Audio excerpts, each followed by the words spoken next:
It's Mic Drop Mama. Hi guys, welcome back to my channel. Today I'm going to be doing Ayla's 2-month update. I kind of missed the opportunity to do the first month update because I was just so busy with this baby and adjusting to life with 2 kids and getting up all my other videos. So I'm just going to skip right ahead to month 2. But first I'm going to go through a couple of things that happened during month 1 just to catch you guys up. But first, say hi to Ayla.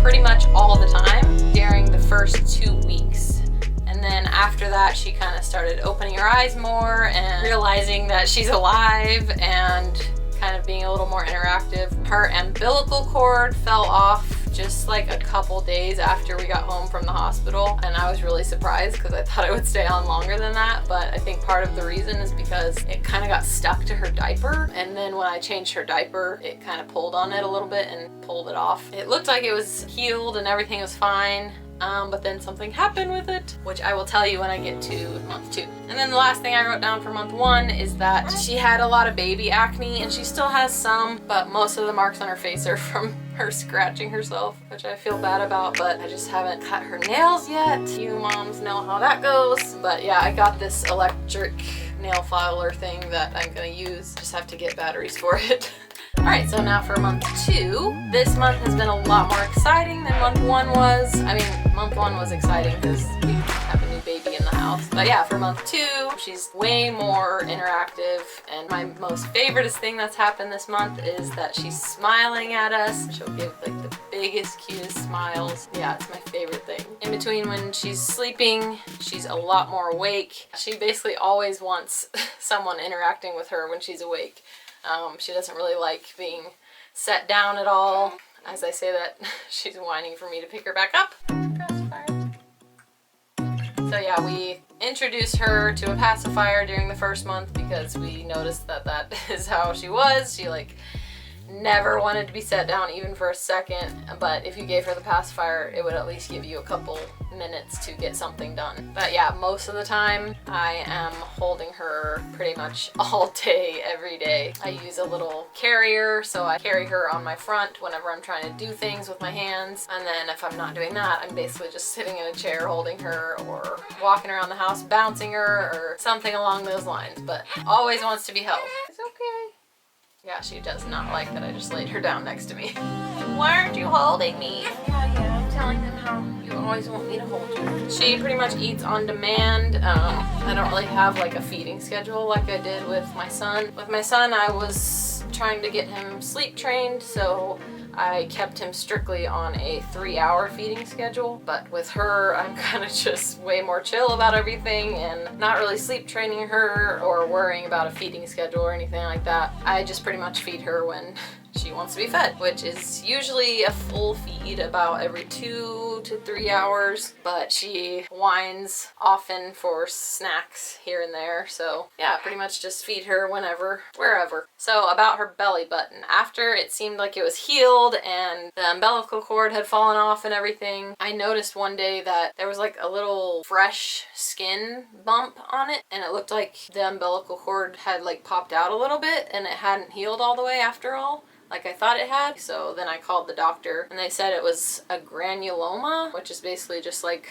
a growth, and it's pretty common. So they told me to bring her in and they would take it off with something called silver nitrate. So yeah, I took her in and they got it off with that and it looks perfectly fine now. So yeah, that was weird. Something I didn't know about until it happened. Other than that weird physical thing, she has like rashes on her neck where the rolls are. They're not too bad. They don't really bother her or anything, but they're super annoying to try to clean out all the time and put cream on all the time because she does not like it at all when I touch her neck. But yeah, I know that's like a common thing with babies because they're all so chubby and have all these neck rolls. But yeah, she's healthy and eating well and growing well. When I took her to the pediatrician to take off the belly button thing, they weighed her and she was at like 12 pounds and something ounces. And that was like last week that I went to get that off her belly button, so pretty recent. She sleeps really well at night. I have no complaints there. She only wakes up about 1 or 2 times a night now. During the day, she doesn't sleep as well. We don't really have a designated spot for her either, like in a quiet room where she can take a official nap. So she usually just naps on me when I'm holding her, or we'll like find a spot somewhere for her to lay down and take a nap. But she usually doesn't take very long naps unless she's on me, like in the carrier. They'll usually just be like 20 minutes maybe, because yeah, we don't really have a nursery for her because we live in a really small apartment. Right now I'm in my son's room and we have her like changing table in his room. She just sleeps in my husband and my room, just like in a little co-sleeper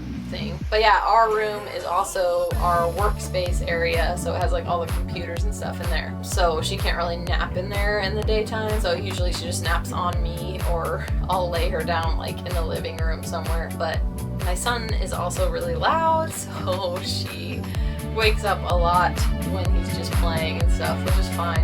I'm not really stressed about her napping in the day because she sleeps really well at night. And we're also going to move soon, so she'll have her own crib in our new place and we'll be able to take some official naps whenever we move. So yeah, that's pretty much it for her 2-month update.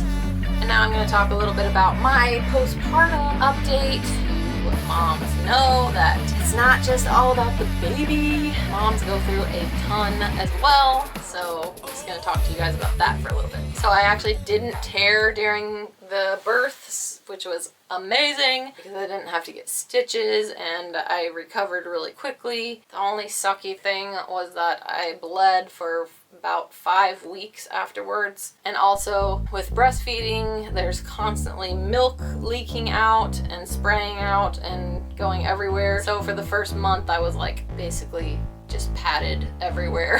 Yeah, that was fun for the first month. I'm super glad that the bleeding has stopped and my boobs are getting more regulated to her breastfeeding schedule, so they're not leaking as much, although I still have to wear breast pads all the time.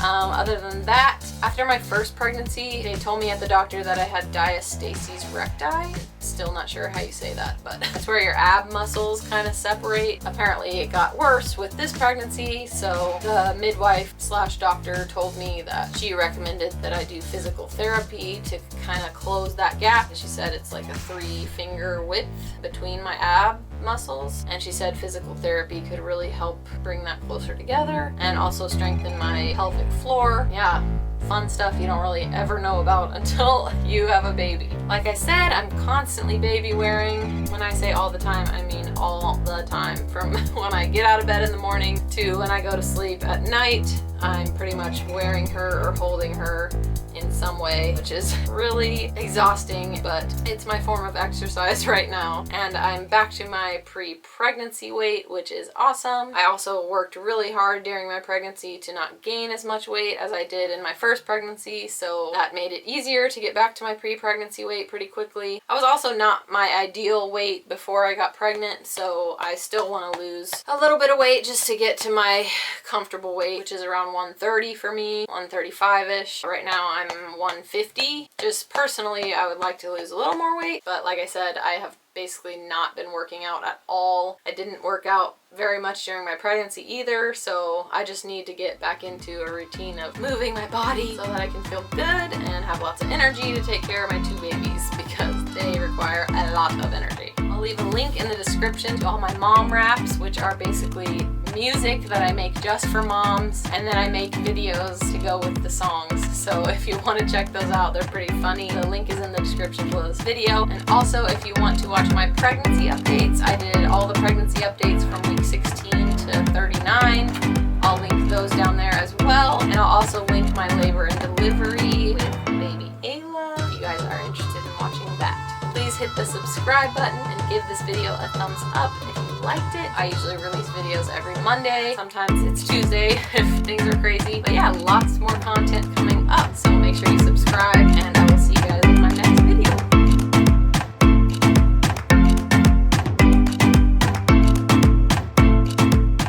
It's mic drop mama on the beat. Can't you feel the heat? It's mic drop mama. Can't you speak? Won't you take a seat? It's mic drop mama. Can't you speak? Okay, take a seat.